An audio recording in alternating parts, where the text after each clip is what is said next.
welcome. Maui, I don't know, because maybe because it was the holidays and I didn't, it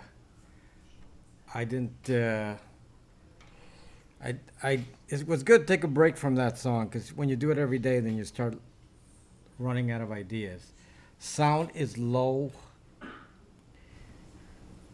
There. Yes, sound is low because I'm not near the microphone. So now there, I will bring the microphone close to me, and on my phone was low. Okay, so I'm close to the microphone now, so won't be an issue. Okay, so we are multicasting on YouTube. We are multicasting on YouTube. We're multicasting on Twitch, Braxme, and Periscope. And if you tweet it on Twitter, then we'll be broadcasting on Twitter as well. So we're on all those stations courtesy of Brax.me. So it's a feature on Brax.me to do multicasting. So if anyone wants to multicast like I am, it's very simple. Just go to Brax.me, set up an account, and there's a free trial in there for level 1 social vision, and you can multicast. And if you're a Periscope VIP, you can get a coupon from me to do it for free. And some of you already have coupons, so some of the old timers already have coupons, so you can broadcast for free as well. So there you go. Anyway, the topic tonight is voice recognition. Is the account Rob Music on all these platforms? No, it's Rob Braxman.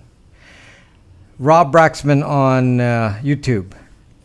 Follow me on YouTube. It's Rob Braxman. Wow, what model of mic? It depends. This one is a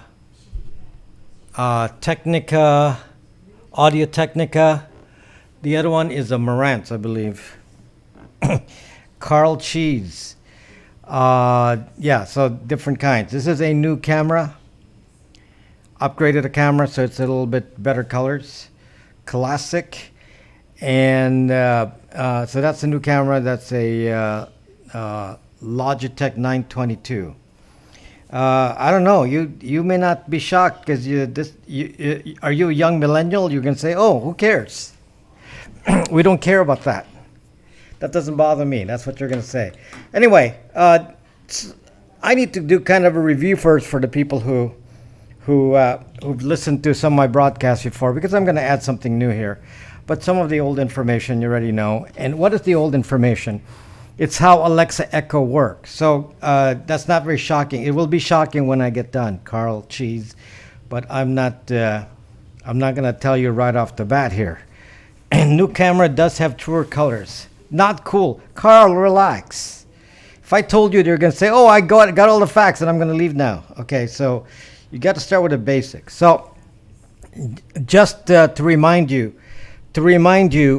this last Christmas, we had a gift exchange. We had a white elephant gift exchange, and guess what I got for Christmas, people? Guess what I got for Christmas and gift exchange?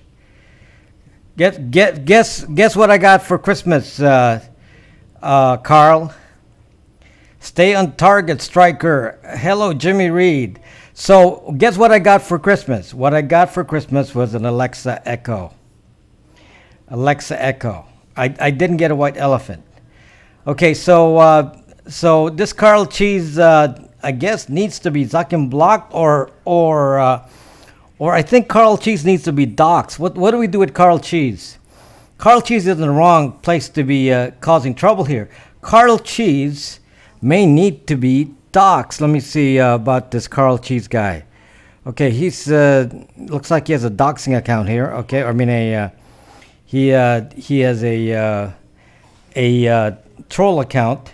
Dox him. So I don't know. What do we do with this Carl Cheese? What do we do with Carl Cheese exactly? Do we block him or do we dox him?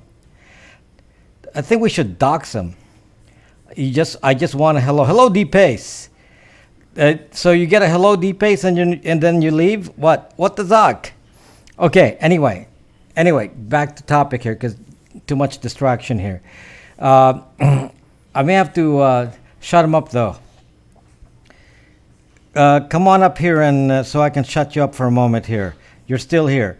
Okay. So anyway, the interesting thing is I got an Alexa Echo, and then I told my family, "Oh yeah, so hello, Boo Boo. Hello, YouTube. I can't see the username there. It was in blue. So anyway, I told my family, "Oh, look at me! I got Alexa Echo, and now it's gonna spy on me forever and ever." That's not the new fact. That's an old fact. You already know that. Hello, Diamond Trucker Girl. How you doing? So that's not a new fact. So that's not the new fact I'm going to tell you about. But it's kind of important you understand that, because if you don't understand the basic fact about Alexa Echo, then you're not going to understand the value of everything I say. Holistic Deb, hello, my friend. Hello, Holistic Deb. Hello, Moira. How are you doing, my friends? Hello. So one of the things that I've mentioned to you is that Alexa Echo, just by design. Hello, Holistic Deb. Come join us on Brex.me, Holistic Deb. Join us on Brex.me. So how does Alexa Echo recognize your voice so that it wakes up to the sound Alexa? This is something I've tried to prove to you in a past broadcast just right before Christmas, in case any of you were thinking about giving Alexa as a gift. One of the things that I told you was, in order for Alexa to understand what the wake-up word is, it doesn't have to be Alexa, by the way. The wake-up word can be any word you choose, any word the programmer chooses. The programmer chooses what the wake-up word is. So, for Amazon, the wake-up word is Alexa, but any programmer can specify what the wake-up word is. Hello, Donovan. Is this which Donovan is this again? I'm always confused to which Donovan we're dealing with here. You never answer, Donovan. Which Donovan is it? Quit saying Alexa. Mine won't shut up now. Alexa, tell Cecilia to be quiet. Anyway. So the logic to Alexa, Cecilia, in case you didn't know, is that it does not have any computing power to determine if you said the wake-up word. There is no logic in there. The Alexa Echo is nothing more than a tiny little computer, no more powerful than a Raspberry Pi, a small Raspberry Pi. The only thing it's capable of doing is recording a voice and sending it on the internet as a file. That's it. It's not very powerful. It records the voice, creates a file, and then it sends it over to Amazon. And then when it sends the file to Amazon as a payload, with the voice as a payload, it has a little attachment to it that says, "Here's the wake-up word. It's the wake-up word in the file." That's how it works. Again, just to make sure you understand how it works. Anytime you speak to Alexa, Alexa records the file, saves it as a small voice file, okay, not in high resolution. It's not very high resolution, and then it takes the file after you have enough of a break. It sends that, and it says send it to Amazon with the wake-up word, and then Amazon will receive the file, and then we'll process the file and see if the wake-up word is on there. Then it will send back a message to the original sender saying, yep, the wake-up word is there or not. If the wake-up word is there, then the Alexa program on your Alexa Echo is supposed now to say, okay, switch to command mode, meaning the next thing that will come back, I need to have it translated into a command. Yes, Shabusen, but that's not the secret for tonight. That's already a known fact. What we're going to talk about is stuff that is new. But this is the basic thing that you need to understand. Alexa Echo has no capability of interpreting anything itself. It has to go to Amazon. So Amazon has to take every voice, otherwise there's no way for it to wake up. You got that principle in mind here? There is no way for Alexa to wake up. There is no way for Alexa to wake up without anything in the cloud to interpret the voice file and turn it into a detection device that detects if you said the wake up word. So if you think about this in theory, am I losing the signal? I'm having problems connecting to Brax.me here. I'm wondering if can somebody verify if the signal is okay? Somebody said, is the signal okay? Somebody said it was freezing. It's been in and out. Yeah, I'm having internet problems all day here, so I don't know if it's my good for now. I'm having so many internet problems. Lost signal for a second. It froze briefly. Okay. So I don't know what the issue is, but looking. Okay, internet is okay. Internet's connected there. So just signal me if the signal goes down. Signal me if the redundant. Okay. So again, the important logic that you need to understand is that Alexa Echo, the way it works, it has to be a always on listening device. In fact, the only time it's not listening to you is if it waits in command mode. So the moment it wakes up, that's the only time it stops listening. Because the next thing you're going to say has to be a command. If it's not a command, it doesn't understand it and it just ignores the translation, the voice recognition side. Okay? It ignores the voice recognition side. However, every voice message given to Alexa is recorded. Every recording has to be sent to Amazon for it to act. Therefore, the thing that is most important for everyone to understand is that every Alexa Echo is actually a always on listening device. It has to be always on. Okay? It has to be always on to be listening to you. Otherwise, there's no way for it to work. So this is one of the... Somebody actually thought that technology stopped again, Zuck. Somebody thought that the companies like Amazon made a big giant invention of very powerful devices that can do voice recognition. Voice recognition is actually very CPU intensive. It requires a very fast computer to do voice recognition because it has to do it very, very quickly. And voice recognition, even back, all the way back to the 80s, late 80s, when I was doing voice recognition, even back then. We were doing it with the product from Kurzweil. I don't know if you know who Kurzweil is. I'll remind you, one of the first people involved with voice recognition is Ray Kurzweil. And Ray Kurzweil and the Kurzweil company, the Kurzweil Corporation, makes keyboards as well and makes synthesizer chips and cards and so on. That company, Ray Kurzweil, is the author of the book The Coming Singularity. Okay, so the singularity is the singularity guy is Ray Kurzweil. He's the guy that says one of these days the computer will be smarter than people. He's the one who wrote that book, Singularity. That's something that the big companies, Facebook and Google, believe in. They actually believe the singularity is going to come soon.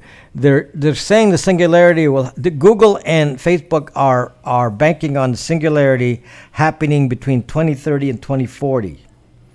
2030 and 2040, if you're still alive, computers will be smarter than people. This is one of the stuff. This is Ray Kurzweil, the guy one of the early guys that did voice recognition.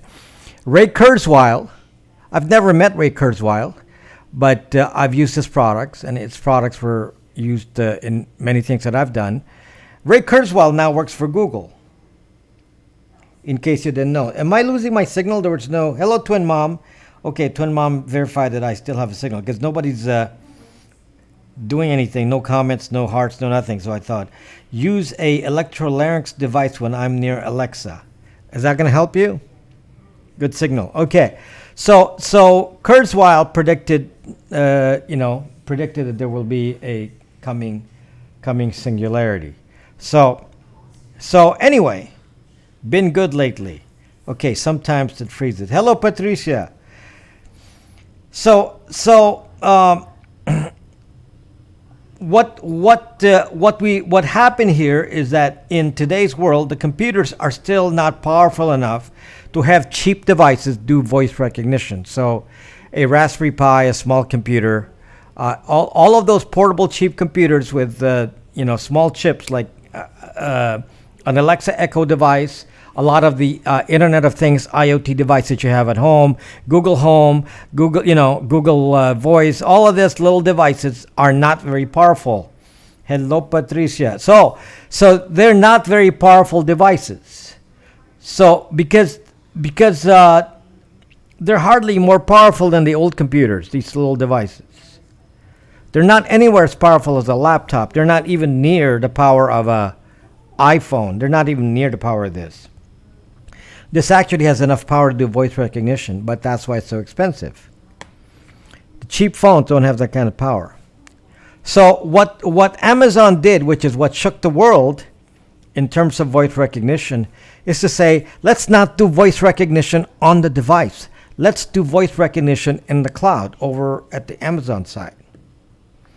So the first version of Alexa, they demonstrated this, and it sounded very effective because it was able to do a good job of transmitting your voice to the internet. And they have to make the file compressed enough so that it doesn't take a lot of bandwidth to send your voice file to the Amazon servers to process.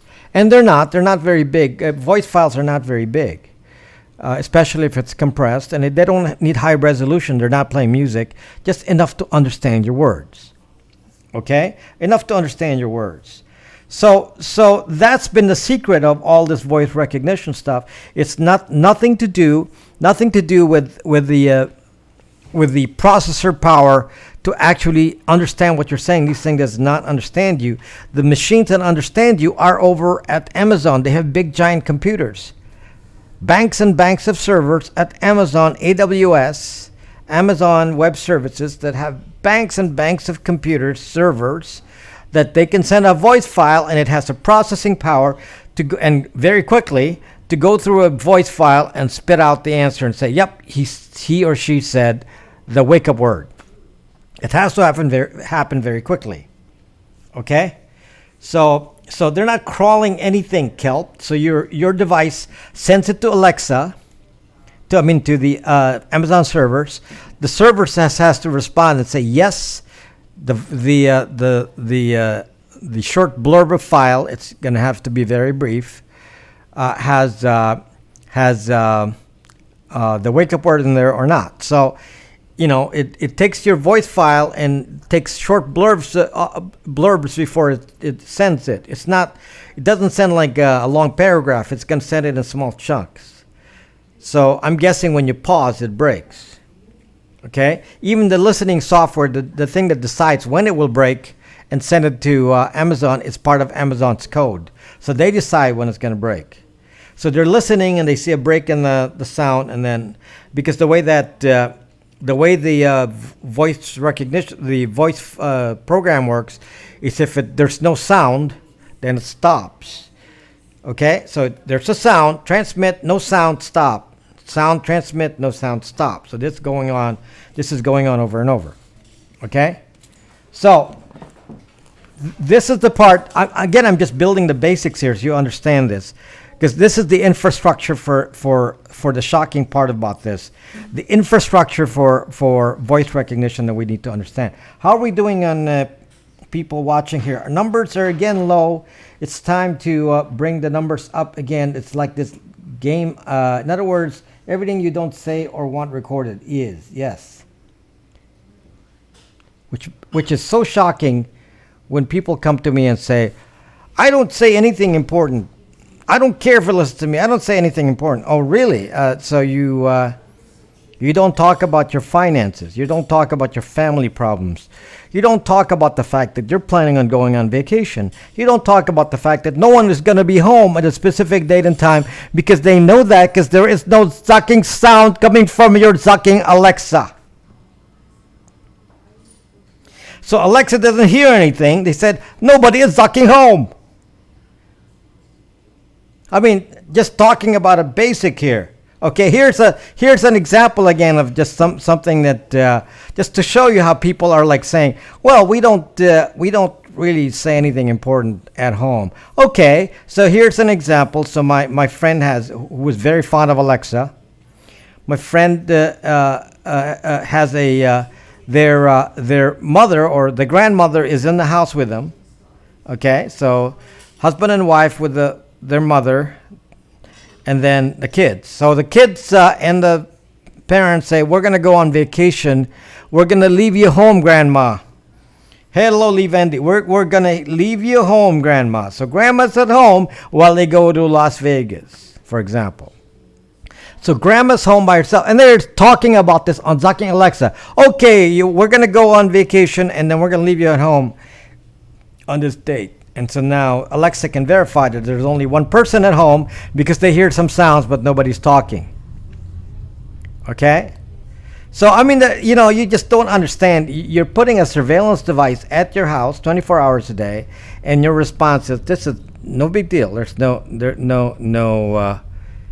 big issue. But wait, I'm going to have to be like a salesman here. But wait, there's more. There's more. I'm not going to tell you what's more till later, because we have to set up the infrastructure. We have to set up the infrastructure more here.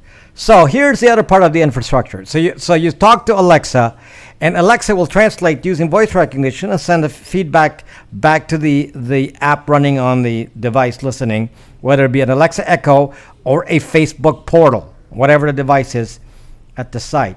Facebook portal, another stupidity from Zucking Zuck. Look at Facebook portal. It's not enough that they listen to your Zucking voice. They want your camera to go around and follow you. So when you come out of the bathroom, the camera follows you and says, oh, gotcha. We can see you too. We not only hear you, but we can see you coming out of the bathroom. Smart, Zuck. Zuck is so smart. He should have sold that thing as a security device, so that if a thief comes into your house, the camera can follow the thief, and then you have a recording of the Zucking thief. But to actually say that is socially valuable for a camera to scope you around your Zucking house. Smart. Kelp, what do you think about him? I'll set the portal in my toilet. Well, that's going to be a nice view, custodian. Okay, back to the basic thing that we're talking about here. So the infrastructure, we're not done with the infrastructure yet. So your voice is being sent to Alexa, to the Amazon servers, the Alexa Amazon servers, to interpret what happens to the voice files. What happens to the voice files? Yes, Kelp, put one in your bathroom. Why don't I send you a camera, Kelp, and then turn it on, leave it on, and you tell me that there's a benefit to it. Okay? Yes, Kelp. Just don't be if I give you a camera, leave it on. Don't give me an excuse. Say, well, I'm not going to leave it on for you, because that's basically what you're saying, is that you can't distinguish. Because yes, if I send you a camera, Kelp, you leave it Zucking on. What's wrong with monitoring Grandma with a phone? Oh yeah, so Grandma's being monitored by the Zucking criminals. Zucking criminals. Okay, so Kelp's saying that's a good thing. Kelp is like zucked up, truly zucked up. I don't need to tell you how zucked up Kelp is. For those of you on YouTube, I need to read what Kelp says. For those of you on YouTube, I need to read what Kelp says so you understand how zucked up Kelp is. It's like his comments. He said there's lots of value to the camera being always on. But we're not talking about the camera right now. We're talking about the voice being always on. We're not talking about the camera right now. We're talking about the voice. Let's focus on the voice first. Camera is not our topic for tonight. Because I don't want to be taken out of this, out of the context of what we're talking about. So every voice file has to be saved. So the voice file is saved at Amazon. Somebody said, wow, that's tons of storage. And I say to myself, that's sucking Amazon. They store, petabytes of information every day. That you can store anything on Amazon. I don't care how big it is. They can store it for you. They have the computing power to store anything. And let me tell you, storage is very, very cheap. Tweet this. Hello, tweet this. So storage is very, very cheap. They can afford to store this, especially if it has value. And this one has value. Just like your locations can be stored and sold, this has value. Whatever you say to your house, kept for a long term, has value. Your voice files are saved at Amazon, and according to a researcher that interviewed Apple, Google, Microsoft, Cortana, Google Home, Google Assistant, and then Alexa Echo people at Amazon, they interviewed these people and said, what do you do with the voice files? Well, it's very simple to see what they do with the voice files. All you have to do is read the Zucking. You read the Zucking, what do you call this? Terms of service. Okay? Read the Zucking terms of service. So you read the Zucking terms of service and it says, we keep the voice files for some amount of time in order to improve the AI. We need to keep the voice file for some amount of time. And the fact of the matter is, they don't specify what the amount of time is. So we don't actually know. They actually put it in there in a vague way. So they are legally protected. But the fact of the matter is, they have not told you how long they're going to keep the voice file. Okay, so this independent researcher wrote an article that I read. It was on Medium. And what he found out, and he was actually doing a different kind of study, he was actually comparing the accuracy of the voice recognition AI to see which was the better AI. And it turns out among the AI programs, the worst AI is Siri. Siri has the worst AI for voice recognition, meaning how it responds to your voice. The one with the best AI was Amazon Alexa Echo. Okay, then he delved deeper into the topic. Why is it that the Siri AI is not as sharp as the Alexa Echo AI? Because the Apple sucks. Listen closely. Watch OBS Wolf. Listen closely. We're not there. Apple does not suck, actually. Okay, so best meaning it's able to understand the context of what you're asking about. Whereas Apple is not able to understand the context of what you're saying. And the reason is Apple only operates on what you said in that one sentence. It does not connect sentences said over a spread of moments. It doesn't listen to what you said before. Siri can only understand the one sentence you said now. Okay? It doesn't know that you, for example, you said, find me, whatever. Can't even remember any music star nowadays. Give me a music star, musician. Give me a singer, a modern one. Can't even think of one right now because they all suck to me. Okay, give me a name of a singer. Okay, give me a name of a singer. Ringo. Taylor's there. That's what I was thinking about. Taylor Swift. Okay, so you say to Alexa, to Siri, show me some recordings of Taylor Swift, and then you see that, and then you can say to Siri, now play it. Now play it. Those two sentences are not related, so it's going to say play what. And then you're going to say, I just told you to pull up some music from Taylor Swift. And then Alexa says, yes, here's the music from Taylor Swift. Now play it. And then Siri will say, "Are you zucked up? What am I going to play?" It doesn't understand the context. It doesn't understand the context. Alexa, however, knows what you said over several sentences. So it actually says, "Oh, you want me to play Taylor Swift?" I don't know. You try this, but this is the kind of experiment you can kind of work on. But this is just a theoretical example of why the context of Alexa Echo is better, because they keep a history of your data. Apple does not. And one of the reasons that Apple doesn't do this, hello, Nabil. One of the reasons that Apple does not do this is because of privacy. By not attaching a context to the conversation, Apple just receives your words. It doesn't identify who you are. It just knows who to give the response back to. And then it moves it offline. Okay? Hello, Nabil. So that's a difference between Amazon Echo and Siri. This is why Siri does not have good AI. And actually, I love that about Siri. I love that about Siri. Yes, Alexa has a memory of what you said. Siri does not. Google has a memory. Cortana has a memory. Siri does not. It's a privacy decision. So Siri decided it's not going to do that. So that's excellent. Now, so you may not be fond of Apple, but actually I'm going to go and say, great job, Apple. Great job. They did a good job here, because they were actually concerned about our privacy enough to do this. Now, this is the part that you need to now understand is, why is it that Siri performs less well than Alexa Echo and all the other ones? And the answer was that Apple, as it turns out, deletes your voice files every 6 months.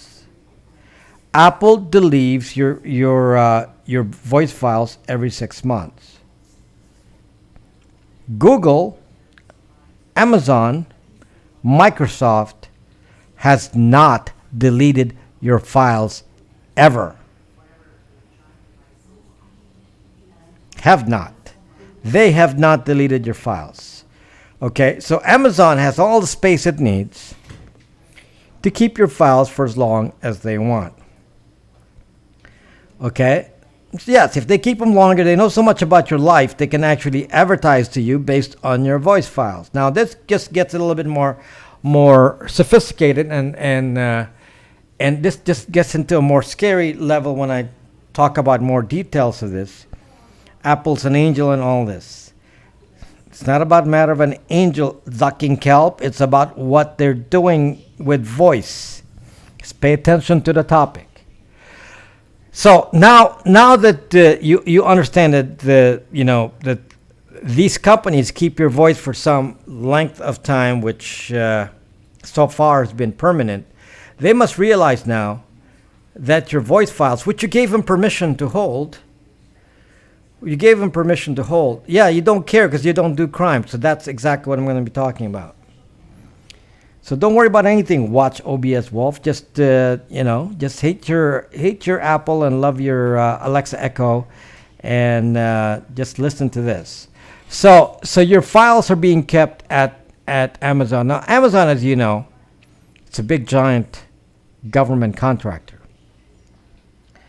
Okay, Amazon is a big government contractor. I'm sure they do a lot of work for the three-letter agencies. I'm sure in fact they do, because they built a whole infrastructure to store data for the three-letter agencies. Just like Google is a contractor, a big giant contractor to the federal government as well, and to three-letter agencies. So these companies look to sell products to the three-letter agencies.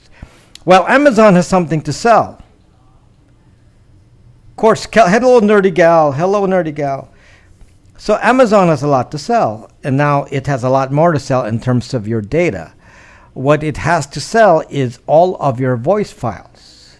Now, let me just tell you this fact. I'm gonna be deducing a few facts here because I don't really know, but let's just use our brains here for a moment. As it turns out, some months ago or a year ago, Edward Snowden, said on Twitter that the three-letter agencies, I'm talking specifically about the National Zucking Agency here, the National Zucking Agency has a voice print of every human being that's ever spoken on any electronic media. They have a voice print. Again, this is not the shocking thing. These are all existing facts, but I just want you to again build the infrastructure of what I'm saying. They have a voice print. Okay, now understand the laws of the United States. According to the United States laws, they're not. The government is not allowed to record you. This is part of old laws back to the Cold War. In fact, post World War II. Well, look what I found. Look what I found. You guys know what this is? Look what I found.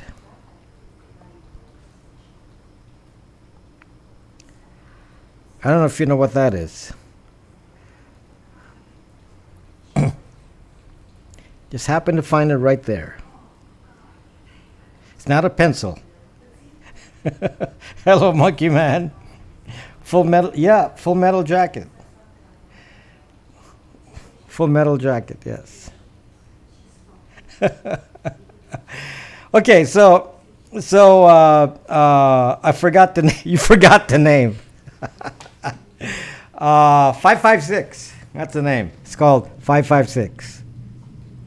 Okay, if you don't know what that is, that's a 556. What is a 556? I don't know. Bunch of digits. Sup, Johnny Valent. Sup. Anyway, back to our story. That's you forgot what a 556 is? I have 50 silver bullets. Should I send you one? Sir Calb is not gonna 223 556. That's pilot guy. Stu Shepard knows what 556 is. Not Full Metal Jacket. Yup. Okay, so I don't know if this is 556 or 223. I got to look in the back, and I can't see it. I need glasses. So I actually don't know which one of this is. I don't discriminate when I forget. So anyway, send me back up the river. Anyway, one of the things that is very interesting. Ask Alexa. Alexa, what is this? I may have to ask Facebook portal what this is. This Facebook portal can see it. Facebook portal in somebody's house. Tell me what that is. I don't know. I don't see any more bullets hang around here. So you use a 5.56 round and 223 rifle. What do you know about 5.56, Kelp? Are you law enforcement? Okay, so Alexa, what the Zuck? Yes. Okay, so back to what we're talking about. People. Back to what we're talking about. So the Edward Snowden revealed in a tweet on Twitter that the National Zucking Agency has the capability for voice printing. This is actually a problem they've had that they've been trying to solve for many years, and this is probably how they found Al Qaeda and Osama bin Laden. This is probably how we found voice printing. Again, the laws of the United States state that they can't actually store your voice. So storing your voice conversations is not without a warrant is not allowed. It can be done in law enforcement when there's a warrant, but to store your voice without a warrant is not acceptable. So they said, let's get around that. How do we get around that? So they said, let's come up with technology to get around that. So the way they get around that is with voice printing. Now, what is voice printing? Apparently, this is, according to Snowden, it's quite accurate. Voice printing is so accurate that it can identify a person out of billions simply from talking in any electronic media, whether it be a phone, a Skype, a cell phone, a computer, a voice file, a video, any sources of video. In seconds, they can spot it around the zucking world. They can spot your voice print. Yes, you don't mind them doing that, watch. Of course.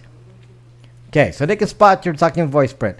So anytime you speak, all of you in any kind of, including me here speaking on social media, then they do a voice print of mine, and they can identify you. Apparently, it's according to Snowden, it's pretty unbeatable. We don't actually know how it works. We don't actually know how it works. So only use hand signals and ASL on Skype, like the scene on the Batman movie. I guess I need to change my voice. I talk to myself a lot. So anyway, so as you can see, they have a voice print. Now, is voice printing under the law that prevents the U.S. the government from recording your voice? Well, as according to the Snowden comment and the article I read in was it on the Intercept? I forget where I read the article, but they said that because it's a voice print, that the NSA is interpreting that to mean that that is not a recording of your voice and there's no content in it.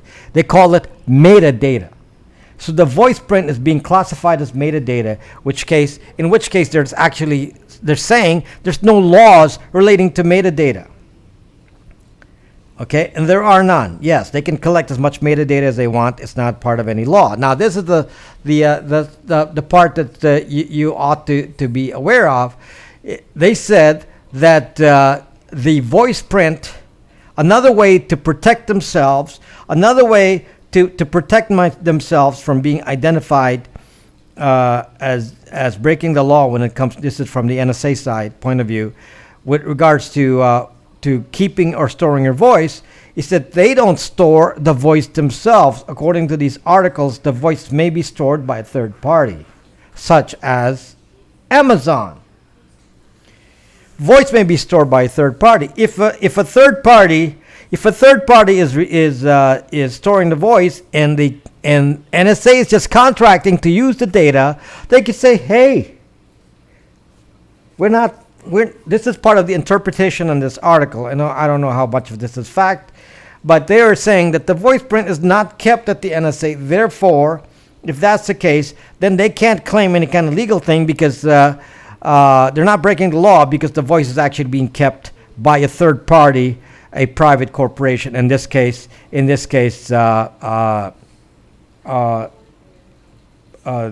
some company just like Google or Amazon. Okay, so it has to be a big company to store all these kinds of data. It's a massive amount of data, so it's going to be one of the big ones. Okay, now, who are you, Anthony? Who are you?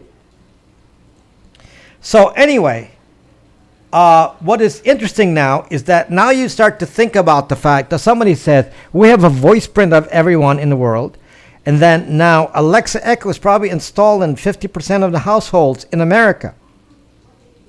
That means the government could contract with Amazon to listen to each and every one of you, or most of you, in your household, including when you visit somebody's home. So when you visit somebody's home, for example, if you go to Anthony's home there and he has a Zuck Amazon Alexa Echo, you will be recognized by voice print as being with Anthony, and now they'll know you're together, that you're connected, and then they will interpret your voice and say, okay, now that you've spoken and we know who you are because of the voice print, now we also know what you guys Zucking said. And so now this data can now be sold to any mass surveillance agency, such as the NSA, GCHQ, and the whatever the versions are in the Five Eyes, and say, okay, nice contract, nice job, Amazon, subcontract that to us, and we can have access to the data. Now it's worse than this, people. It's worse than this. Don't type those letters here. Watch OBS Wolf. Do not type 3-letter agency names in here, or you're going to get blocked. No, they have both, hey. They have the voice print, and now because of Alexa, Google Home, and all this, they now have your voice as well. What percentage of homes have some one of these voice products? 50%? More?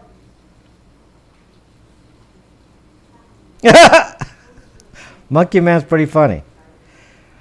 Okay, so what percentage of people have these voice products? Do you have any voice device? Do you have any voice device at your house, Monkey Man? More since the holidays. Yeah. So every year, I myself got an Alexa Echo. Okay. So I myself got one. Wow. I hear rain. I guess it's like pouring like crazy around here. I hear loud rain outside. Okay. I thought for a moment it was somebody taking a shower. It's the rain. So loud rain outside. Anyway. Okay. So think about this, people.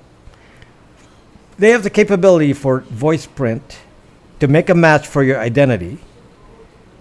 They probably have voice print plus IP address, which then they can match to locations, because there's databases of IP addresses and locations. And then there's your actual voice to see what you just said. And one of the biggest providers will be Alexa Echo. And then if they don't do that, they will go to Google Home and Cortana. So with all of those, they have a lot of data to take from. They're not going to go to Apple because Apple only keeps your voice for 6 months. So they're not going to go to Apple. Okay, so Apple lost a revenue stream here because they won't be able to subcontract, to listen to what you say in your house. Now, this is what is looks clear out my window. Yes, D-Pace. It's only raining on one side of the house. Hello, Go Rice Girl. I'm in the Matrix. Yeah. So now there's the working on my old smoker voice for my iOS. Lost revenue but gained some integrity. There you go, Pilot Guy. Now, hello, Go Rice Girl. So now think about this for a moment. This is the shocking fact that I just found out today. As it turns out, Amazon has a new patent. Amazon has a new patent, and the patent is to be able to recognize voice patterns such as accents, emotion. It's raining very hard here, Go Rice Girl. Are we identifying our locations, Go Rice Girl, by saying it's raining very hard? Is it raining very hard on your side? Signal drop. Okay, somebody said signal drop. Yes, dialects, Pilot Guy. Yes, froze. Yes, somebody said that. Maybe the rain did it. Same here. So good thing it's a large area, Go Rice Girl. If it's only raining where I am, then I would be caught with my location. Pouring. Yeah, I can hear it. It's pouring. All right. Hey, I thought you were Northern California. I thought you were in Northern California, hey. So anyway, they can now recognize accents. So this is not just a voice print. Now you can qualify voice print with something else. How about voice print with an ethnic profile? So you not only have voice prints, you have voice prints with ethnic profiles. Now Kelp says, well, we don't really care about that. Oh, I see. So if I find somebody with an accent, then I can now basically identify a population. I mean, there is so much you can do with this.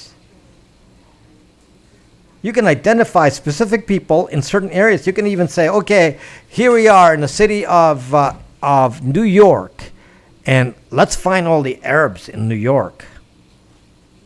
And Kelp's going to say, fantastic! We need to do that. Kelp's going to say that. Fantastic. Because they're all zucking terrorists, according to Kelp. So let's find all the Arabs in New York.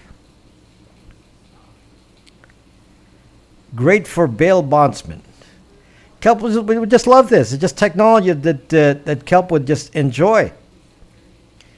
And again, you can use this for any purpose. Inflection, emotion. It's they have. Hello, Sandra Shields. Is it legal to sell access to private conversations? Hey.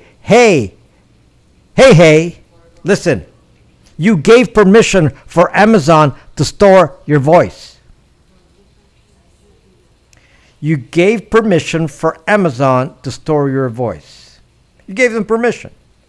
The problem is, if I visit a friend, did I give him permission to save my voice when I visit somebody's friend? Who gave him that permission?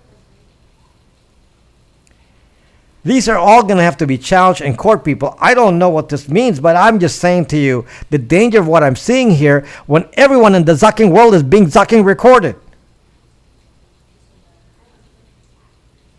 Kelp, yeah, kelp is scary. I don't know. I need dessert or desert.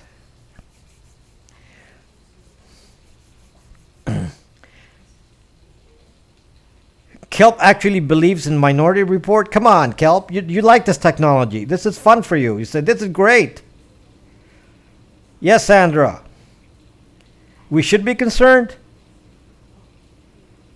Visiting friends is overrated. I don't mind.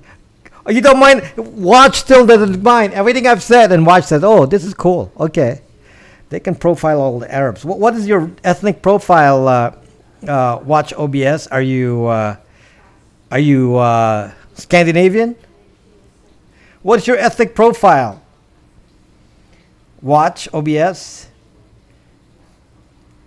So anyone with a community, anyone with a community, for example, Monkey Man, well, they're not gonna profile you by your voice. They're not gonna know anything from that, except for the fact that you're in New York. So you're probably Jewish because you're in New York. They'll probably make that assumption. But beyond that, half Irish and half German. Okay, so they probably won't find anything about you from the voice. So you can say, okay, that's cool. That's why you don't care, because you say, well, I'm part of the majority, so that has no effect on me. Okay, sure, that's fine for you. But are you Levendi? I didn't know that. So when you start to identify people by racial profiles, even generations, or even people who live near you, and start to identify you like that, I mean, my goodness, I mean, there's a lot I can do with that kind of information.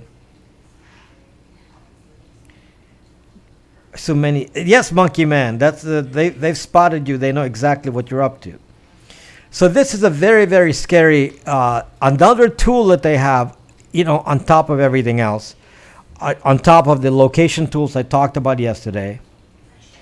Whole society is based on identity politics. Wake up, says Kelp. Kelp is like zucked up.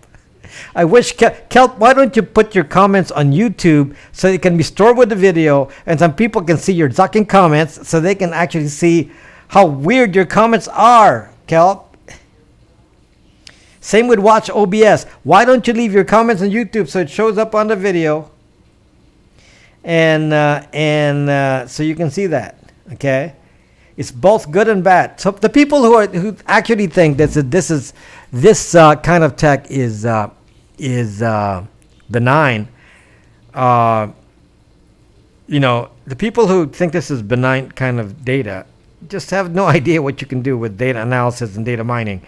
Data mining, if you start to want to take action on a population, then you do data mining on the population. Now, what kind of actions are possible? Well, some of you say, well, nothing's going to happen because, we live in America and we are a, multi-ethnic community. And yet, because of 9/11, we can now target anyone who's from the Middle East. We can now target anyone who is Muslim. Back during Nixon's days, they were targeting gay people. Back during the McCarthyist era, they were targeting the left. In modern times, they're targeting people who watch Alex Jones. Okay? This is the sex toy right there. There's your sex toy. If you know what that is. Do you know what that is? Here, you'll see it against my shirt. If you Look at that tiny bullet right there. Now it's Mexicans, yes. Saying, who do we send over the wall? Who do we send over the wall? So let's target all the Mexicans so we can send them over the wall. That's the kind of technology that you can do now. Very, very specific.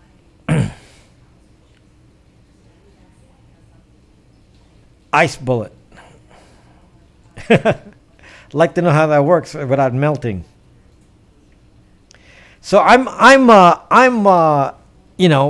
concerned because, first of all, it's not just one technology. I'm actually been telling you multiple technologies in here. When you combine them together, it's very scary.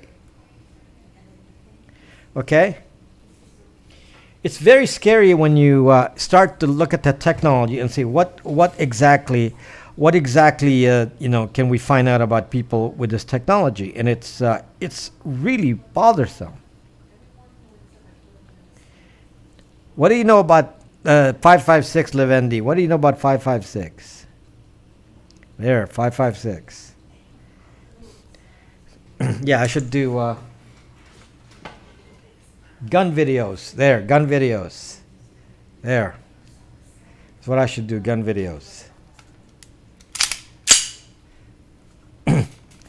So security isn't important. I've never figured a tech guy to be a Luddite. So security is important. So I'm being a Luddite because I understand technology. So there's the oh yeah, Omar, it works. Sucking works, Omar. No guns allowed. You're violating the rules. Any more complaints, Omar? Why don't you report me? Report my toy. Yeah, report this. No guns on Periscope. Oh gosh, CO2. CO2, Ben. CO2, Ben. Want to listen to this, Ben? Okay. Anyone with PTSD, please leave now. Leave now. This is just for Ben. Here's for you, Ben. There. That's just for Ben. So I didn't use this. I still have this. I'd still have that. You need two of those. So anyway, wow, the number shot up just because I was shooting like that and the number shot up. So maybe I should do that again. Yeah, it's fake. It's fake. Obviously, it's fake. I just fired it. Yes, but I can't put that in there. It's not going to fit. In theory, this takes a 45. How crappy is your apartment? You got to use a green screen. It's pretty crappy, the real pistol. This is the real pistol. I don't know about you. Real pistol. Use live ammo next time. What's a Luddite? An expression from the old days. Luddites hated the technology of machines. They didn't like the introduction of machines in the 1800s. So the Luddites said, well, we need to go back to the old ways and do things by hand. We can't have these looms and things that, automatically wove fabrics. And they didn't want to do that because, it takes away from labor. Between the air gun and the squash, you got a winning formula. Oh, that's you. It's Rob today. Okay. Luddites were from Scotland. Were they? What about Alexis? Alexa, not Alexis. I'm a Luddite. Luddites are like Amish. Yes. So anyway, that's good. That's a good comparison, Wee Fu Can. Yes. Although, Luddites are like Amish. You're the founder of Squash Picture. I might use it. You're like Bob Cobbs, but using squash. No, Omar. No, Omar. I'm using. If you're a woman on Periscope, you have an advantage. You can show your body, like a leg, and you're going to get a lot of viewers. I don't have that, so I use vegetables. Okay? So I'm not using Bob Cobbs. I'm not hiding this. It is what it is. And it works, so it does get me followers because they actually listen to me talk, Omar. They actually listen to what I say, and they're saying, oh, what he talks about is interesting. So nobody's going to pay attention to seeing this Asian guy, they're going to say, sticking egg rolls up his Zucking's ass. So that's what they're going to say. So I'll do what I have to do. Amish are leaving Mexico because they're kept safe by federales. Show leg and see what happens. If I show leg, people will Zucking leave. From a guy named Lud. Really? That's the actual, is that a note to the goat? What the Zuck? Anyway, so back to what I'm saying. We're getting distracted from the main topic here. Okay, so Amazon is now part of this massive infrastructure. Ben Mu, are you like Arab Ben Mu, this Asian guy? Yes, getting weird in here. Yes,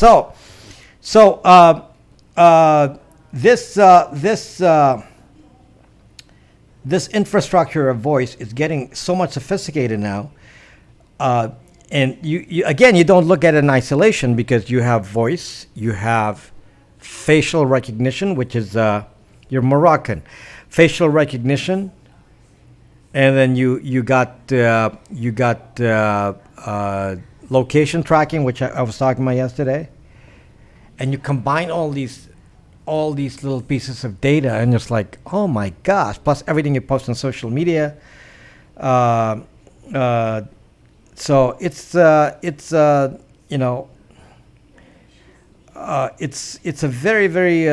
very complex kind of issue. Omar, why don't you go talk to me on Brax, and you can ask me all the questions on Brax, not over here. Bottom line, these devices record every word for any use they want. We don't know what the use is. They could invent the use at a later time. That's the thing about this. They collect the data and they come up with the use. Now, if you don't understand the idea of weaponizing the data, then you must be a Luddite. You must be a Luddite because that's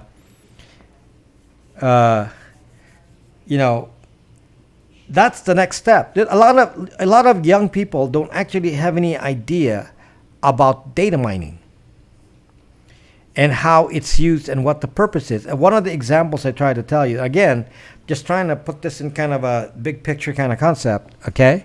So when somebody's doing facial recognition, somebody's doing voice recognition, voice print, recording it, doing voice inflection, voice emotion, voice accent tracking, and then you combine that with location tracking. Then you combine that with all of the stuff that you put on social media. And what do you have? And you put this in a giant database and you combine with government data. Well, this actually does exist. So watch OBS here. Doesn't care, like most people. So this data actually does exist in one company or a couple of companies or 3 or 4 companies or 5 companies. There are many companies now doing this kind of data collection, which we call weaponizing the data. One of the biggest ones that are using it aggressively is Palantir. The other one that's using it aggressively is Jigsaw from Google. Now, what exactly do they do with the weaponized data? They can use it to manipulate the stock market. They've already done so. I've already given you an example when it comes to location. Now, if we are so cavalier about the data collection here, they're going to put Alexa Echo apparently in every hotel room. They're actually talking about this, putting an Alexa Echo in every hotel room. So that's now suddenly you've covered the Zucking world with facial recognition and voice recognition so that there is no escape. This is going to be interesting when we talk about things like my Survivor series. How do you survive? Let's say that somebody, let's say this is like a movie story. You're like Jason Bourne, and you need to escape right now while you find out what the truth is, because somebody's blackmailing you, and now you're gonna hide. How are you gonna hide? Well, look, there's voice recognition now. You know, in the old Jason Bourne movies, this is a lot more complicated now, because you got voice recognition, you got voice print, you got voice accent, voice emotions, voice this, you got facial recognition everywhere, multiple cameras, people with cell phones, people posting it on social media, and then they're taking the facial recognition from that. And then on top of that, you got all the location trackers on your phone, every Zucking device, your car, your self-driving car tracking you, the self-tracking car with microphones, the self-driving car with cameras. You're walking down the street and the self-driving car is tracking you on a camera and then sending that to Google. It's like Zucked up. Zucked up. And you don't understand that there's no way to control this. This data is being collected. We don't even know what's going to be used for, and there's no law that defends us. We are in the losing part of the battle here, people. We are going to lose the battle here because the data is being collected and there are no rules about how to use them.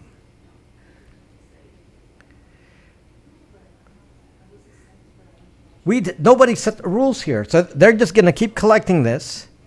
And here we got a zucked up guy like Zuck who just says, you know what, I don't really care about privacy. Oh, facial recognition. Oh, I know there's a lawsuit.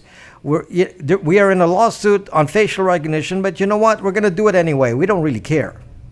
Zuck says, I don't really care. I'm going to store all your data forever and ever, and we're not going to allow you to delete it because I'm Zuck and that's what I want to do. Yes, I know AJ loves you. Don't use the services then. Dreamcaster here is like missing the point.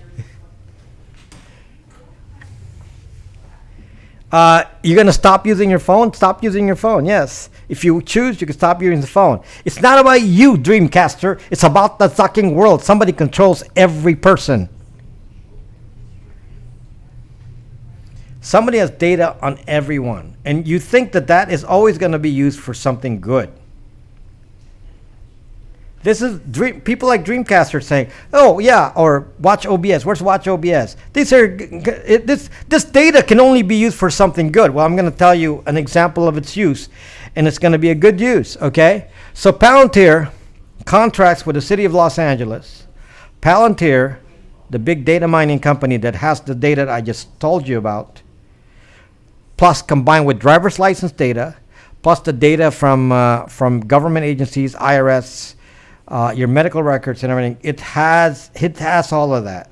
That is the effect of what I'm saying. You're saying, Dreamcaster. That's why I say I want to make sure I counter you ahead of time.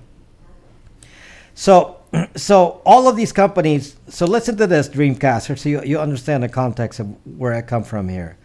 So Palantir offered its services to the city of Los Angeles. Palantir offered the services to the city of Los Angeles, and the services they offer is, we're going to tell you who the gangs are. We're going to tell you who the gangs are. And now you can pre-identify and pre-surveil the gang members based on our data. In other words, pre-crime. Person of interest, TV show. Pre-crime. So Palantir is now offering pre-crime to Chicago, Los Angeles, and whatever cities that they have a contract with. Okay, pre-crime, and now this is how they're doing it. So you have all this data that's been compiled now from Watch OBS. So if you have a relative in South Central, then I guess you're going to be part of that pre-crime. So you're basically going to be considered guilty just by associating with people who may be related to you. Okay? I mean, the people who actually say, this is a good thing. You are all zucked up. You're all zucked up. Okay? This is not the foundation of the United States of America. This is not the foundation of the United States. It's the foundation of our judicial system is innocent until proven guilty. Now you're saying we're going to reverse the zucking laws of this country and we're going to say guilty until proven innocent. So you're going to go to court and all these videos are showing you're going, to associate yourself with somebody in some gang area, and now that makes you a gang member. Now let me tell you just how they do this, and you can see how massive this problem is. Let me just tell you how massive this problem is. In all of California, as it turns out, they're already doing facial recognition on every zucking vehicle, on anything that crosses the zucking streets and freeways. So right nearby, there's an intersection here. Okay, if you drive by it, they have a zucking camera, and that zucking camera is hooked up to a contractor, private company, that actually gives tickets to see if you do something like cross a red light and stuff like that. So a member of my family got a ticket from facial recognition. If you go to San Francisco and you go to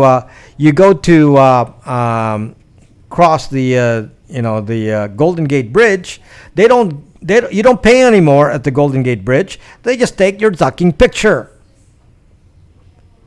Then they send you a bill saying pay up. You crossed the Golden Gate Bridge, and we need you to pay your toll fee. Well, it's gotten so sophisticated now that they have the ability to see where the zuck you're going in the city just by looking at those zucking cameras and doing facial recognition and say, oh, we found this person and from your driver's license data, because they have access to the photos of the driver's license. Even if you're not driving your own car, you don't have to drive your own car. The billing the ticket went to the driver. We'll feed to you. The ticket went to the driver, not to the owner of the vehicle. It was so precise with facial recognition. The owner of the vehicle, me, didn't get anything. The driver got the ticket. That's how precise they are. I didn't get any notification. It was my car. Did not get any notification. You tell me, watch. Okay, so now all this data is out there. Let me just tell you something that should interest you. As you know, we're starting to get self-driving cars. And they're going to be all over the place, okay? Self-driving cars. And self-driving robots. Self-driving police, meaning automated police. They don't have to put people. They can just put a robot. They're actually doing this in places in New York now. They have a robot with cameras, and it just roams around and takes a picture of everyone. And soon, this thing could be armed to defend itself, and it could be... it could have some ability to apprehend, and it's connected to the database, and it's going to look at your face and say, I know what you're doing, and you're about to commit a crime. And okay, so these things are out there now, and it's like now just listen to this. Every car, self-driving car, has a bunch of sensors on it. What is interesting about a self-driving car, it is chock full of cameras. It has a camera 360 degrees around the car. And the cameras can be accessed remotely. And it has to be connected to Waze.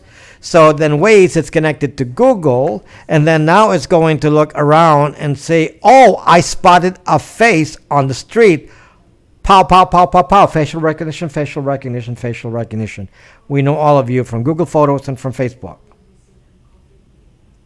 So now you're walking down the street. You don't even have a zucking phone on you. No electronic device. And somebody can still track where you are. Say, these cars saw you moving from this corner to this corner just from the cameras on the cars. Now, you're saying, this guy is weird. I mean, look at this Rob guy is weird. He talks about things that are just, out of this world kind of concepts. No. What did I tell you about the fact that your locations are being sold now? I told you that yesterday. And some of you are like, months ago, were like saying, oh, come on, that's not that important. That's not a big deal. And now I just told you yesterday that your data on all of your locations are being sent to a third party thousands of times a day from your Zucking phones. Thousands of times a day. This thing is recording every move you make. Thousands homicide cases, billions of people try. Yes, Kelp.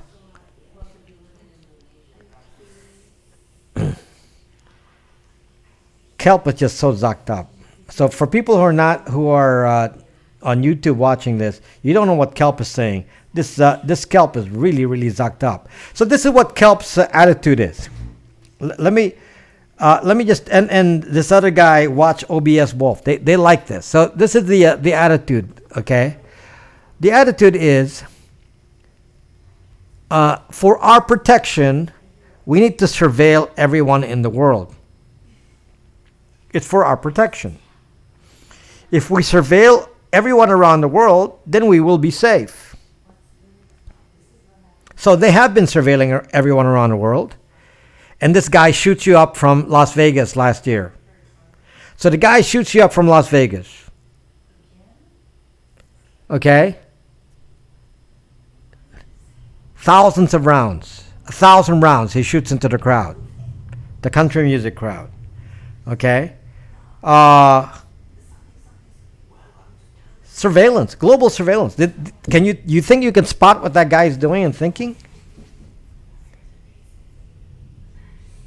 So that is more justification. Oh, we need to surveil more because you want to stop guys like that. Well, they already have the capabilities. In fact, the Mandalay Bay Hotel, which I'm very familiar with, I stayed there many, many times. That place is so chock full of security with cameras everywhere, and they couldn't even detect that somebody was bringing all that ammo and guns directly into the room. So, according to Kelp, this is a good thing. So, of course, the justification for the Patriot Act and all this is, hey, it's not working because we do not surveil enough. We need to surveil more. So now, here's the question. Here's the question I raised to you guys. Okay? If that's the solution, then any time that I want to be a terrorist, the terrorists, all they have to do is scare you, and they change your zucking lifestyle. They don't even have to cause any serious problem. They just have to cause terror. So if I want to make sure that the United States turns into a dictatorship kind of society, okay, all I have to do is do terror in the U.S., and it will turn this country around as it's doing now and turning it into a police state. So therefore, who wins? The zucking terrorists win. That is what Kelp wants. Kelp says, hey, the surveillance is good. It's going to save lives. Okay, so to save lives, we have to change our lifestyle. We cannot behave like free people anymore. We cannot do that. We cannot behave like free people because according to Kelp, we need to be surveilled so that we're safe. Okay, it's very, very safe in 1984. The book 1984 is very, very zucking safe. That's what Kelp wants. That's what Kelp wants. And he said, it's not gonna, it does. Okay, then how come the guy in Las Vegas got to shoot that? How come the person that shot up the nightclub in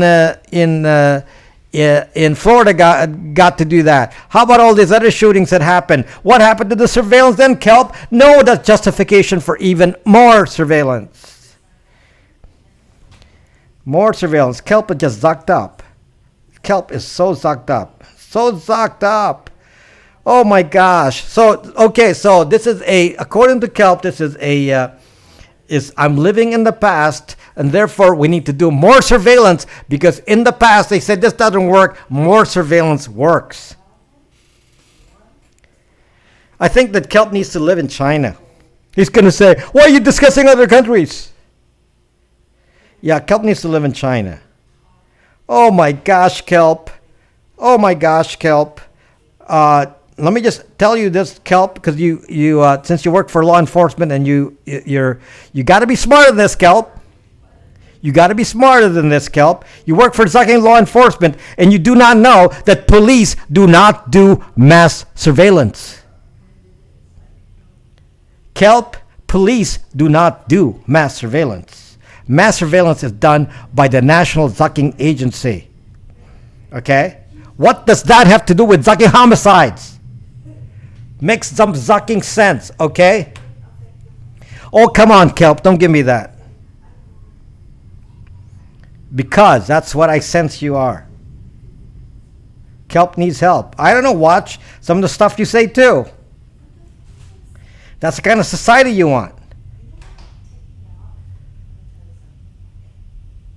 For those of you who don't understand where I stand here, I just want to be Zucking left alone. It's a very simple thing. I want to be Zucking left alone. I don't want people to... I don't want to walk down the streets and be profiled and the police stop me and say, you look suspicious. Unless you have anything that says you're doing something criminal, leave me Zucking alone. That's all I ask. And why do I feel like this? Because I lived in a dictatorship when I was young. When I was young, I lived in a dictatorship. That's the kind of environment I was used to, where you would have checkpoints and you had a curfew and you had to stop this and you got to be careful what you say next to a police guy because you don't actually have any Zucking rights. You don't have rights. And some of these people that talk here like Kelp have no experience with this. They don't know what it's like to live in a Zucking dictatorship. And I'm telling you, it is Zucking scary. Oh, yes, Kelp. Go to Zucking China. That's today. Go to Zucking Saudi Arabia. My gosh, Kelp, you're so zucked up. Go to Venezuela. This is not that distant thing, you know. Of course, they're tracking in Periscope. I can't believe some of these people. They say, well, this is not going to happen in America. Well, you don't have any idea of history. So just to give you another example here that we don't even consider, here we are in the 2015, 16, and we got Obama in there, and Obama said, "Hey, let's start Zucking recording all of your medical history and send it to the central government repository." And Kelp says, "Oh, that's fantastic! All of your medical data under the control of the central government, not your doctor. Your doctor will not control your medical records. Your medical records, without your permission, will now go to the federal government and stored with your IRS records." And people saying, "Hey, that's pretty cool. We don't question that. We don't question that." Do any of you question that? Because that's the truth. Your medical records are being sent in a central location in places called health information exchanges. Health information exchanges. No, you don't have to be 65, Layla. It's happening now. It was part of the Obama High-Tech Act. And it hasn't been changed by Trump. It's still going on. So they're still doing it. And one of the provisions on there is to send your data, medical data, to HIE, Health Information Exchange, in real time. And here's just another part of data collection, and you're saying, "Hey, that's pretty cool," and you don't even understand why that could be dangerous. Some of you don't have any. If you're not in medical, you don't have any understanding, and I'll give you one so you understand the danger of this data collection. This is just an example, so you can. You don't think it's cool. Of course it's not cool, Layla.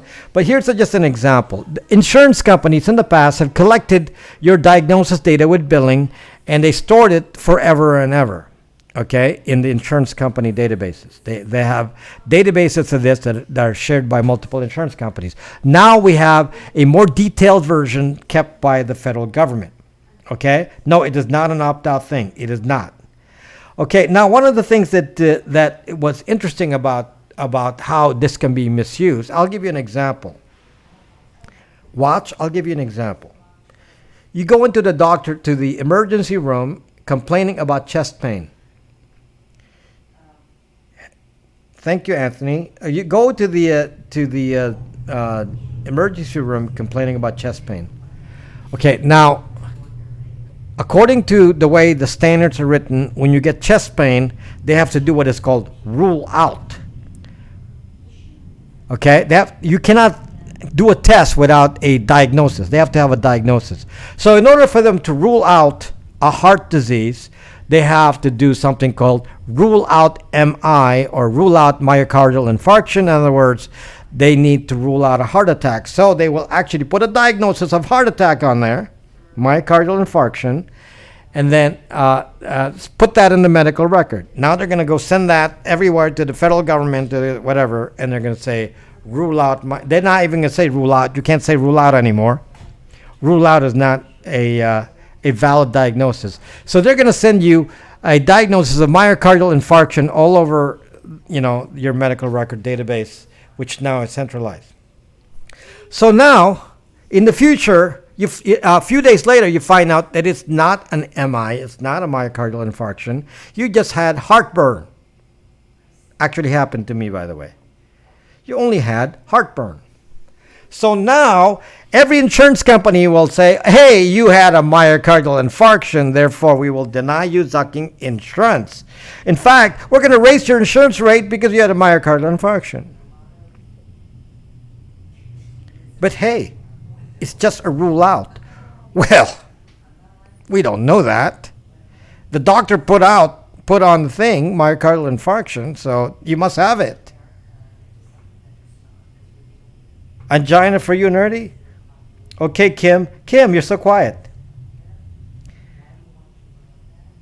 This is the problem. You take this data and without any kind of somebody checking out, it's basically, I'm going to give you a comparison here.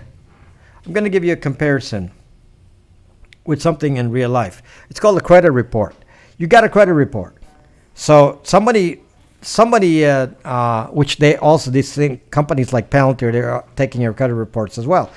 So somebody like that, they say, okay, your credit report shows that you have made a late payment. So now they ding you. They ding you for late payment. Okay, they ding you for late payment. So now, so now you can't get credit because you lowered your credit score because you've been dinged for late payment, and you look at your record and say, hey, that's wrong. I disputed that charge. That is not a late payment. That's disputed. Now, in real life, you can now go to you can now go to the Equifaxes of the world and dispute the data. This in the law, you can dispute your data with credit reporting companies, and then they will not put that in your credit record that you disputed, and they got to consider that as part of the score. Okay? Now, you guys do not have that right with this kind of data collections be done with your voice, with your social media data, with all of this data they've collected, with your facial recognition, your presence in a gang area, even though it may be legit. Maybe you're trying to sell the guy insurance. Maybe you're selling the gang member insurance. Okay? Oh, that doesn't count. We found you in the gang area. Therefore, you must be a gang member. You have no right to question this. There is no way to counter the data. You don't even know what's being collected on you. How do you go back and say otherwise? There's no way for you to come back and say, oh, I disagree with that. All they do is just collect it. This is the problem, folks. This is the danger, and no one is questioning this. No one. I'm the only one who questions it. And to guys like Watch OBS and Kelp, it's like, hey, this is cool. This is cool. We don't have a right. We're guilty. According to Kelp, we are guilty until proven innocent. We are guilty until proven innocent. That is the Kelp way. Zucked up country, let me tell you this. This is so zucked up. Makes me want to go back to dictatorship. It might be better than this. Yeah, right, nerd, like nerdy gal. It's safer. Oh yes, yeah. Let's be a dictatorship. It looks like it's gonna be fun.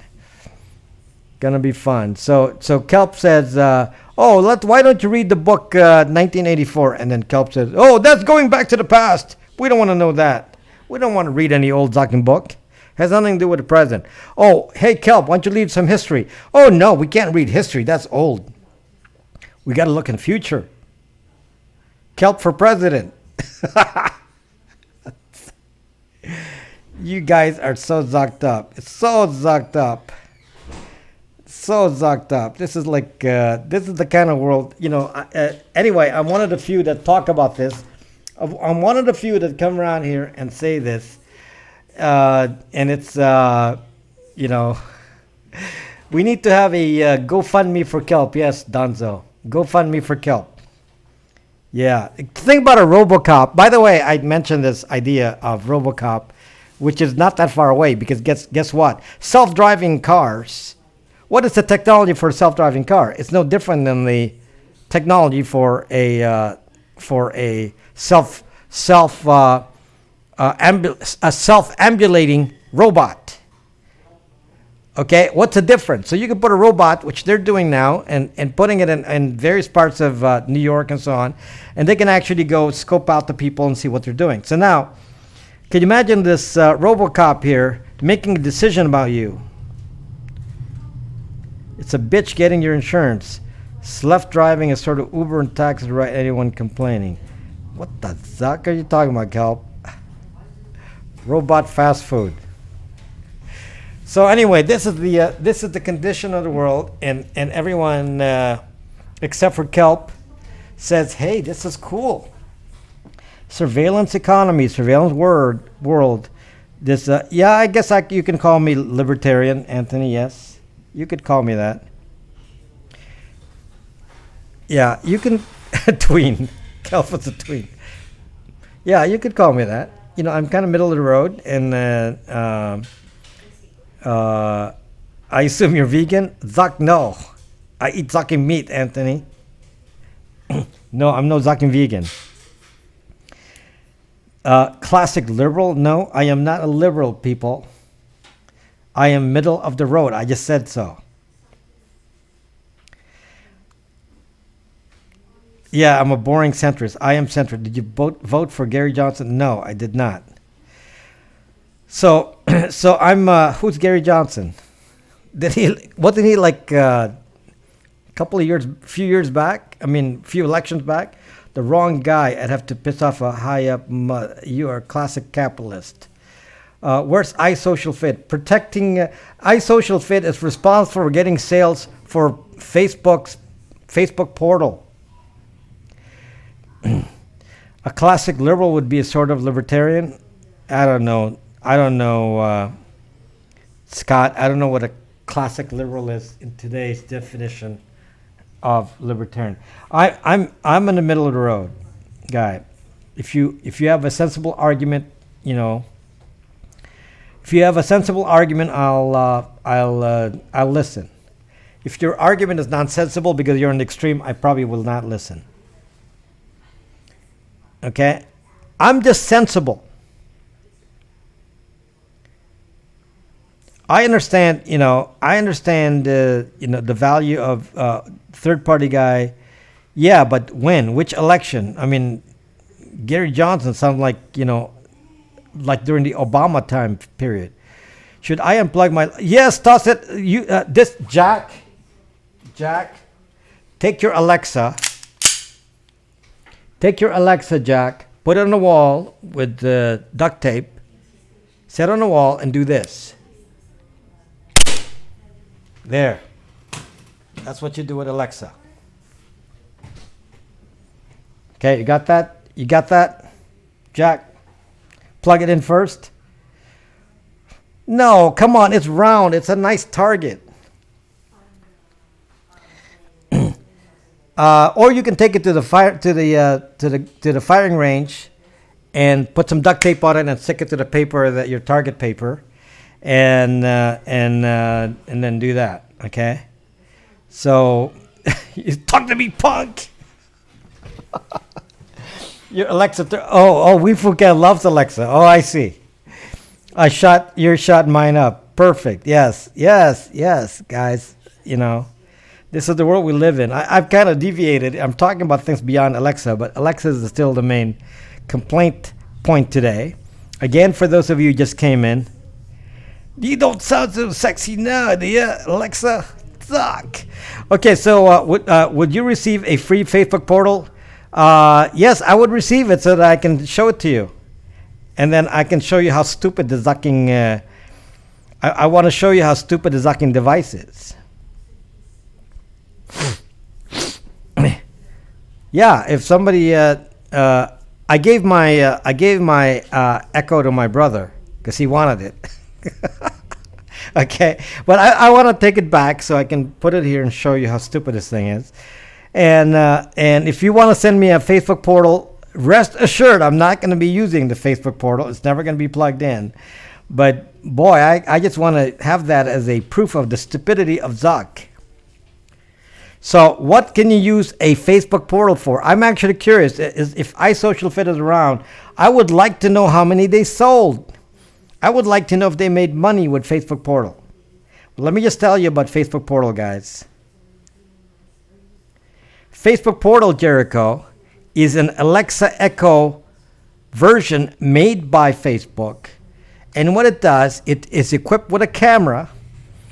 And the camera on this Facebook portal actually follows you in the house.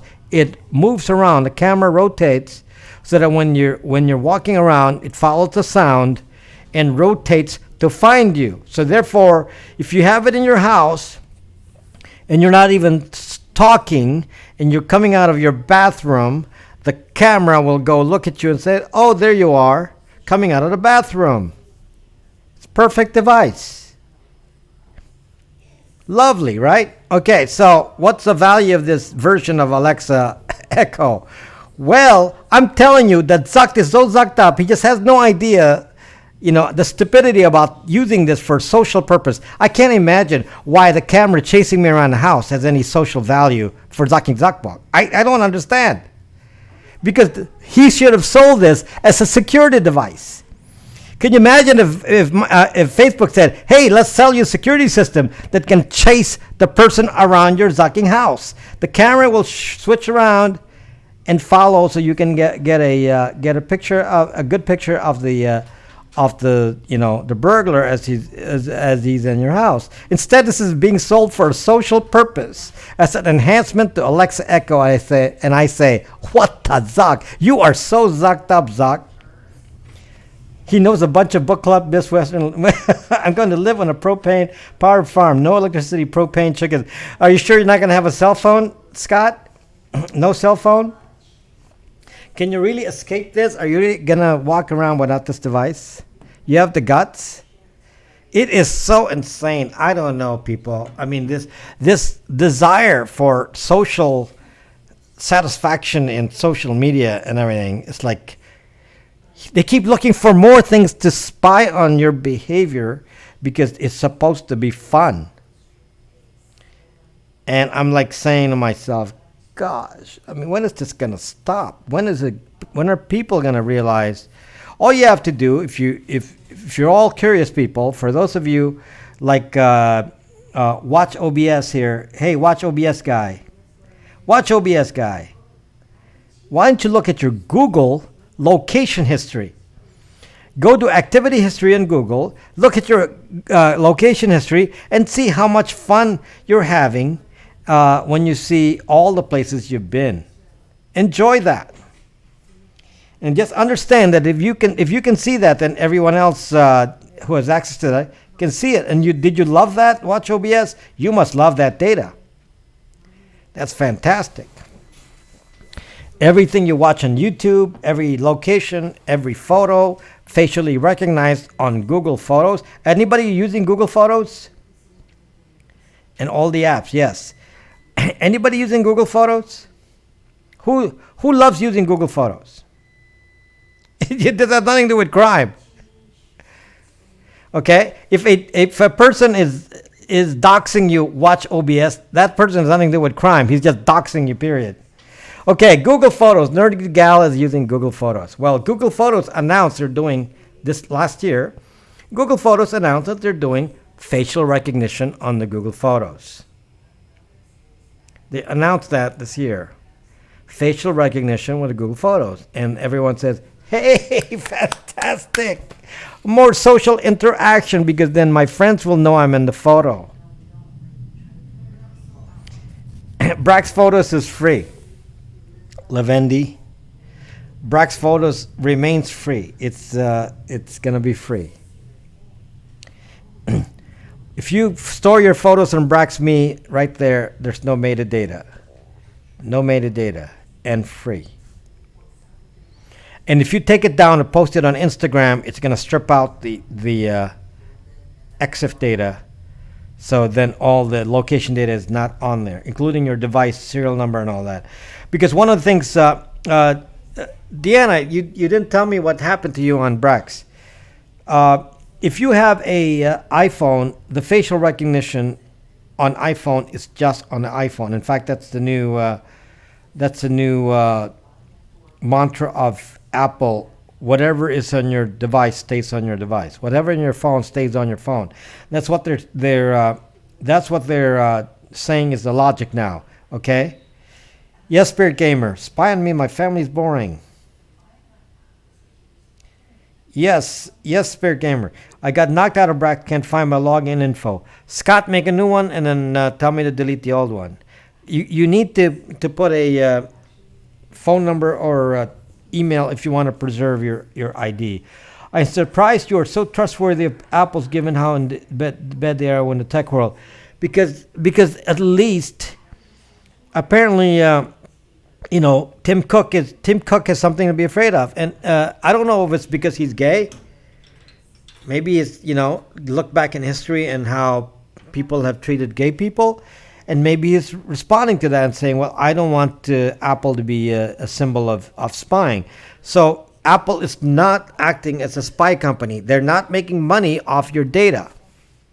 Whereas everyone else is making money off the data. That's what Apple's saying. Apple has a lot of your data, by the way. Apple's a lot of your data. So don't trust Apple too much. You don't know how to make it short, Deanna. You don't have to make it short. I mean, Brax, you can type as long as you want on Brax.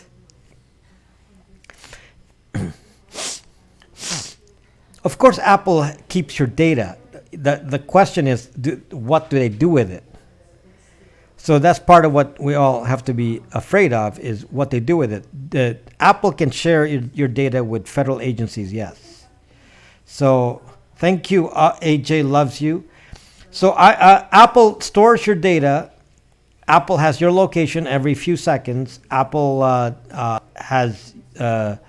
knows what you do with the apps. Apple knows a lot of stuff. Apple knows a tremendous number of things, including reading your iMessages.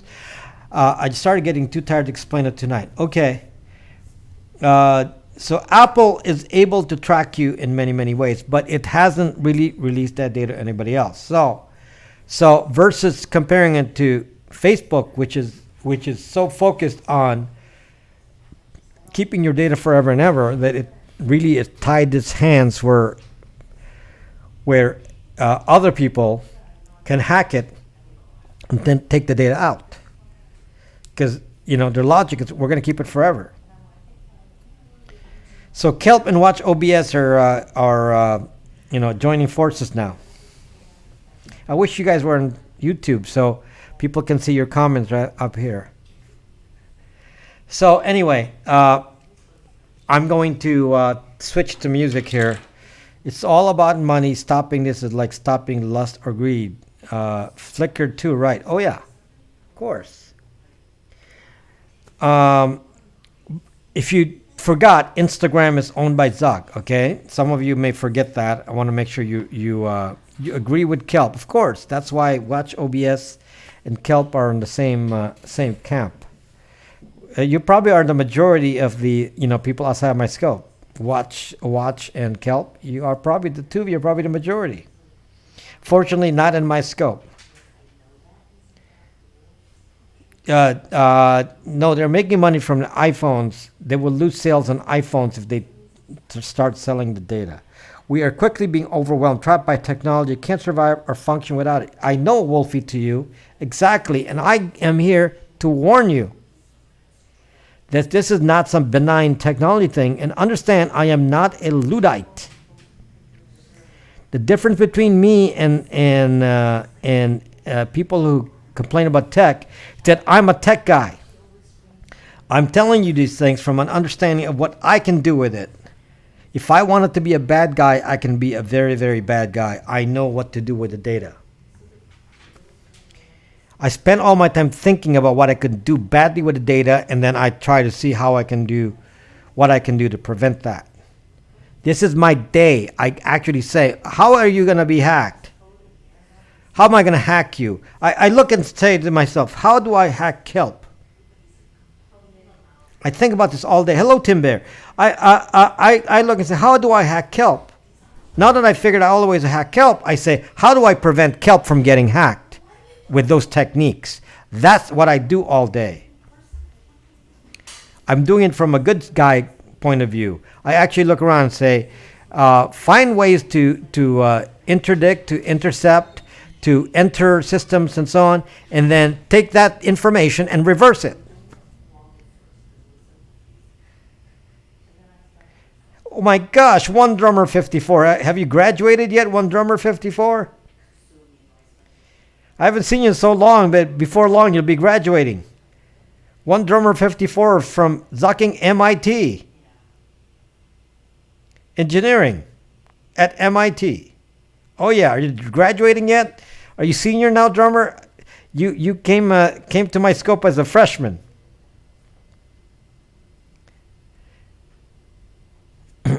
Did you start junior year or something? Correct.